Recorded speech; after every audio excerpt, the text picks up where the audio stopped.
men, especially in the West, and here too, foreign men, give women access to relationships too quickly. And let me break it down. We all know in general, we're talking about male-female nature. Men exchange resources and protection for access to a woman sexually, to give birth to his children, to build a household. Women exchange sexual access for resources. That's just the way human beings are. And that's not going to change. But how society has evolved and technology has evolved, and especially in the West, with feminism and capitalism, and women make money. Women make money. And many of them are government empowered. So they can really hold out because they don't need men. The world has changed. They don't really need a man financially. They got the government, they get jobs, they can make money. And then you have a society and a system that's completely gynocentric, corporate-sponsored feminism, government empowerment, and a movement to destroy and emasculate men, to beat down on men, to remove masculine. That's why they try to turn so many of our boys into girls in the West. It's this attack on manhood and masculinity, and this attempt to add value to women or empower women in a way that harms men and harms masculinity. But those same women, even nowadays, is crying for the masculine men of the past because, again, women don't like, it's their nature. They don't like simps. Women generally don't respect and value simps unless they're old or they've been ran through or they couldn't secure a more masculine man. That's when simps become the last option.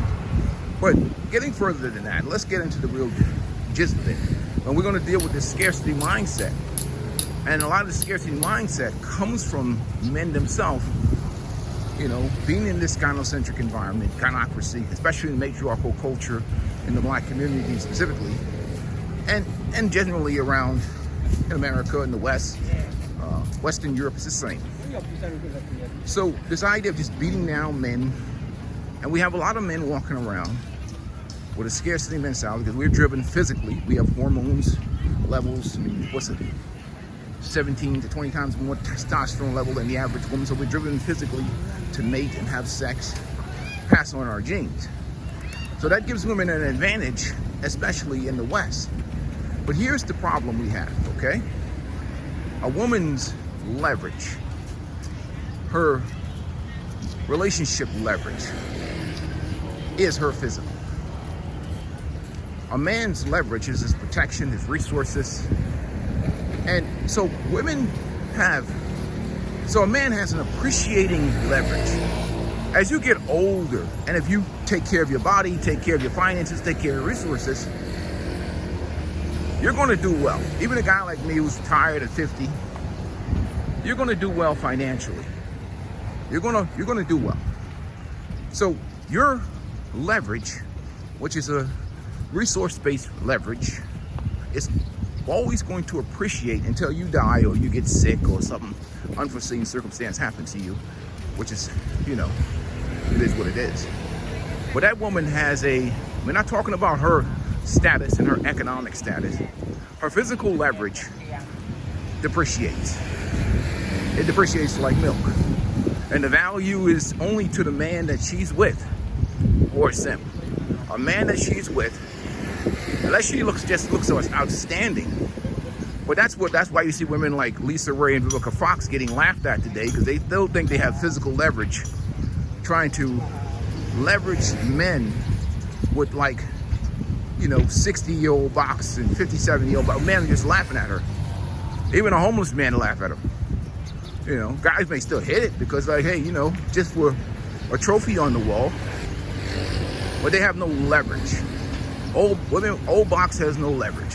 And that's why you see even with women, they leave a relationship or they leave a marriage and they get lured out here. Their friends tell them all these options out here with men, or they think that the guy at the job is gonna marry them, or they'll get a relationship. They go pick a man from the man tree. Within a year or two, they try and turn the block and get back to that same man. Why? Because they discovered very quickly that the options that they have was options for sex, not options for a long-term relationship to a man that they want. They had no options for a long-term relationship to a man they want because they have a depreciating leverage. And especially if their attitude stinks, or they're devout feminists, or they're delusional, hooked on social media delusion, it's even worse. So it gets even worse for them if they're delusional. So that's what you have out here. But again, a guy living in the West who's getting his back kicked in is probably married to some woman who didn't earn that relationship. And how do you make women earn their relationships? They have to work. They have to provide value greater than box. That woman has to be feminine. She has to be cooperative. She has to follow your leadership, and so on and so forth. That's not happening as much anymore because guys are so beaten down and so desperate to be in a relationship with a woman that looks halfway decent, because we got obviously an obesity crisis, and with feminism, and the guys are just beaten down. And I understand why you see all the sympathy. Even a guy like, I made a video about Travis Hunter. He has money, power, and fame, and he still thinks a chicken head. Really? The basketball player? Nah, man, too old. He still thinks some chicken head is more valuable than him. Well, Travis Hunter is not a good-looking man. You crazy? That young man has the power to change lives and change community and change generational wealth, provide security and protection of lifetime value. That's more valuable than some chicken head. It's just that we live in a gynocentric environment where we give extreme value to women, even low-quality women. So you have these guys with self-esteem crisis, low self-esteem, and they get out here on the dating market. But understanding the value that men have is very difficult when they cannot see their value. So the easiest way for somebody to understand their value is for them to see their value. And that's why I say travel is therapy. And we're not talking about some guy who travels and he goes and he simps and he goes and the first bar girl or first freelancer or working girl gives him some attention and validation. He thinks that that's it. What guys try to do is try to secure that box. Because they're not used to having women, or beauty is not normal to them, or having women interested in them. So they don't understand their value and the power of their resources, the power of what they have, especially coming with the Western dollar. So they'll take the first thing that goes to them, and many of them get cooked because they have low self-esteem. To be honest with you, when I talk about travel as therapy, for me to really, if I was coaching somebody, and I know this is going to sound crazy, but if I was coaching a man and we had to get that simp out of him, shit, I just have to burn him out on 304s. I'll be like, okay, man, all right, fuck it. You know what? I'm going to throw 50 304s at him in a week. Because I want him to understand, stop pedestalizing women and admiring used box. I was like, you had enough? How many? Oh, you hit 3 today? Here's 3 more, motherfucker. Take 3 more, huh? What do you don't got no more sperm left in your balls, do you? Huh? What's this one? A 10? An 8? Yeah, pound that out too.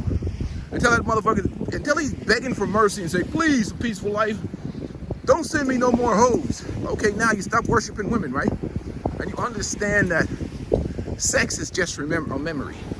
Your resources is more powerful than what any woman has to offer you. And that appreciates with time for a man who takes care of himself and takes care of his resources. Box is constantly depreciating. That's why I don't put women in my videos. You're giving away your friend for freedom. Remember, think of the marriage vows, or think of the vows a man makes to honor, protect that woman. Your obligations is still intact, whether that woman cooperates or not. Look, let me give you an example. They did a study in psychology today, right? Well, they say, I don't know how in-depth the study is, really. 89% of the men on OnlyFans are married men. So imagine that guy being married. He's either two things. He's either a pervert, a thirsty dude, a guy with low self-esteem, or a guy in a sexless marriage. But that same guy would probably give his life to protect his woman. He's probably paying mortgages, he's paying expenses, he's paying bills, and he's not getting any type of, like basically it's a breach of contract. He's holding up his part of the deal. She's not holding up hers. Because where else is he supposed to, where else is he supposed to get boxed from if he's married to a woman and she's not even looking out for him, not taking care of his physical needs? So it's a one-sided relationship, and the state enforces all of his obligations to that woman. So he's trapped and he's screwed. And what he's doing, she probably giving him like some marital missionary twice a month or something. So he's really using OnlyFans as therapy. So he thinks he has a relationship with the OnlyFans girl. So it's emotional and psychological for him. He's talking to her. Otherwise, he would be at the hub and get it for free, right? But that's the situation you have there. So she has an undue amount of leverage and power over him in a gynocentric or Western society or whatever else. And the woman hasn't to perform anything. But the thing about it is this. Women's truth is in their actions and behavior. And that takes time to discover. You know, it may take you 2 to 3 years or even 5 years to properly vet a woman and examine her under all conditions before you offer her access to a relationship.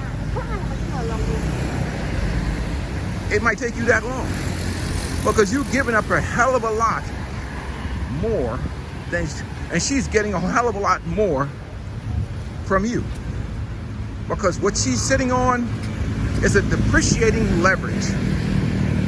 It depreciates. We're not talking about social status. We're not talking about her value as a woman. That's why you see, look, let me give you an example. Even now in the West, relationships themselves, they're only lasting short periods of time. Why? Why are they lasting short periods of time?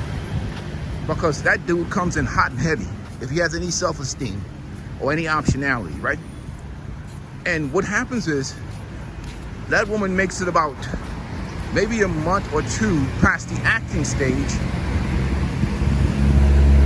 and then that guy pounds her out. He empties his balls, and he discovers that that woman is a low-quality, low-value woman, a feminist, or she's selfish and self-centered narcissist, or some kind of, I shouldn't use that word narcissist, because only like 1% of the population in the world, but she's a low-quality woman.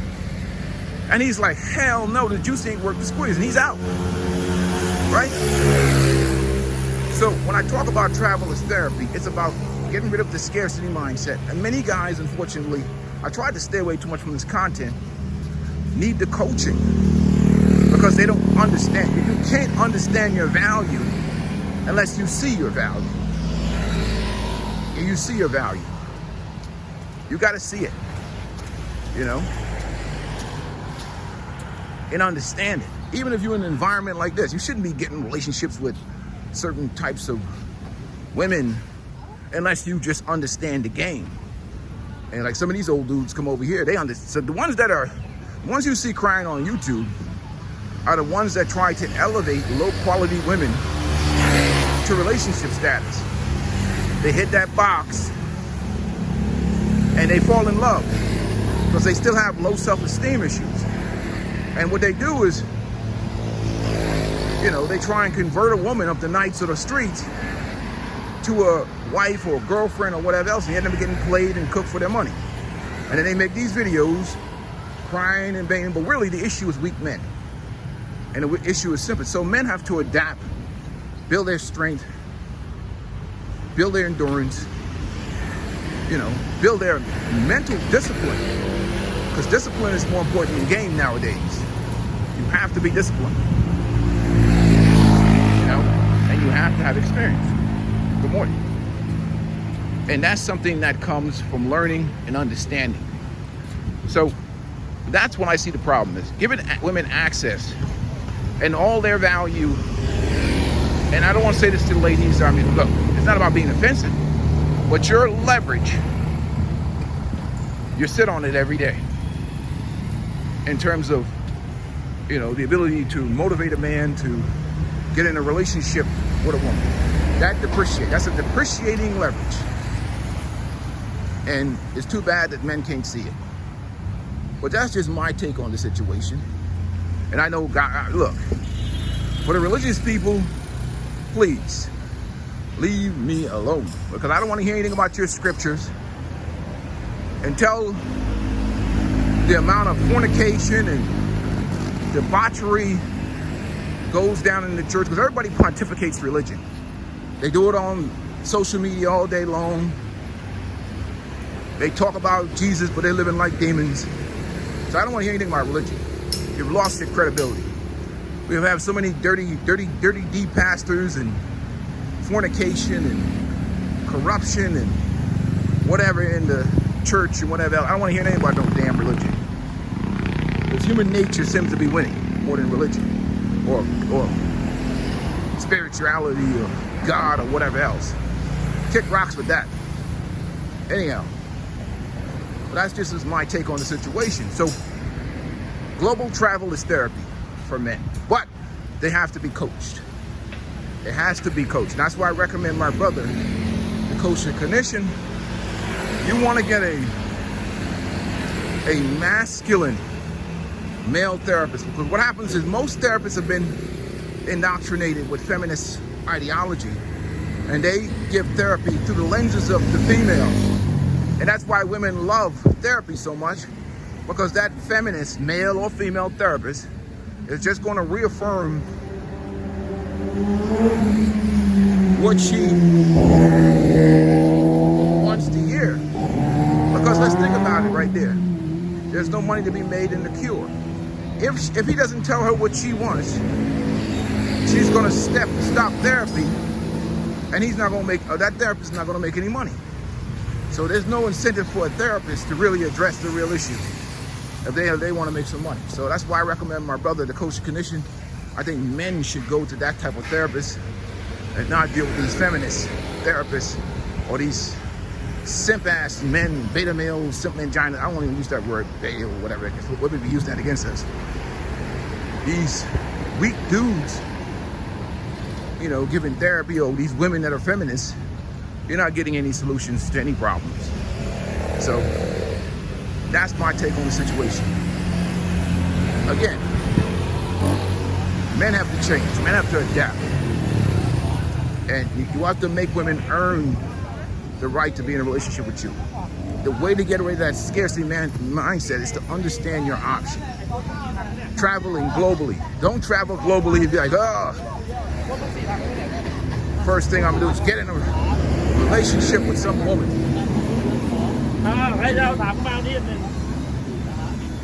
It's too quick.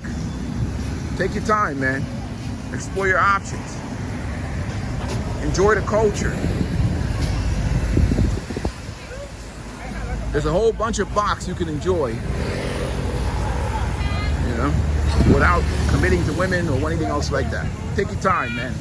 But anyhow, peace and blessings to you, brothers. About to pick up my pace. And make sure you guys take care of your health, man. I'm at 10,000 steps in the morning. I'm at right now. Damn it, my watch. I'm at 3,583. 3,583. So, salute to you, brothers. And we'll talk soon. I'm out.